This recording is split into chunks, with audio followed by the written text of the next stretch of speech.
গৃহবধূ বুলেট গাড়ি না আনায় শ্বাসরোধ করে ঝুলিয়ে দেওয়ার অভিযোগ উঠল স্বামী, শ্বশুর, শাশুড়ি সহ 6 জনের বিরুদ্ধে। সবাই পলাতক। অমানবিক ঘটনার সাক্ষী থাকলো বসিরহাট। একটি বুলেট গাড়ি নয়তো মৃত্যু। উত্তর 24 পরগনা জেলার বসিরহাট মহকুমার মাটিয়া থানার স্বরূপনগরের ঘটনা। গত 8 মাস আগে হাসনাবাদ থানার বরুণহাটের রামেশ্বরপুর গ্রাম পঞ্চায়েতের কালুতলা গ্রামের বছর 24 তুহিনা পারভিনের সঙ্গে বিয়ে হয় স্বরূপনগরের বছর 27 সাব্বির আহমেদ মণ্ডলের।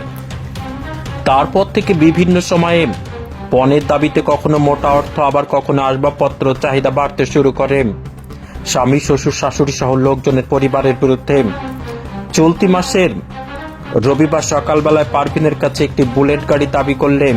স্বামী বলেন বাপের বাড়ি থেকে নিয়ে আসতে, কিন্তু প্রতিবাদ জানায় দুস্থ পরিবার। বাবা গৃহ শিক্ষক, পাশাপাশি চাষবাস করে দিন গুজরান করেন।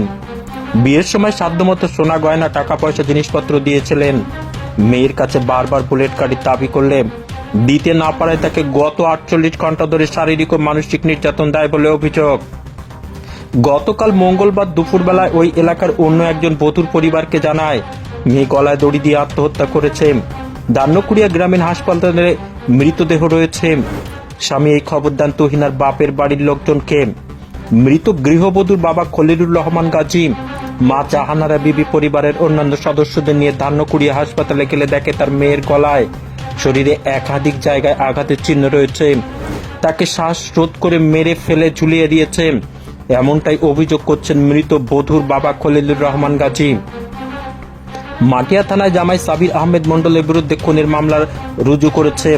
সেখানে লেখা রয়েছে, আমার মেয়েকে কাছে একটা বুলেট গাড়ি চেয়েছিল, ফোন করে আমাকে জানিয়েছিল, দিতে না পারায় তার জন্য তারা মেরে ঝুলিয়ে দিয়েছে।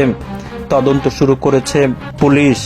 মৃতদেহ ময়না তদন্তের জন্য বসিরহাট স্বাস্থ্য জেলার পুলিশ মর্গে পাঠানো হয়েছে। মেডিকেল পরীক্ষা করার পরে জানা যাবে এটা আত্মহত্যা না খুন।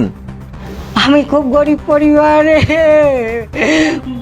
মানুষ করেছি, মেয়েটা খুব দুঃখ কষ্টে বিয়ে দিয়েছিলাম। একটা উকিল ছেলে, তার বাবা উকিল ছেলে, পাশাপাশি কাজ করে। সেই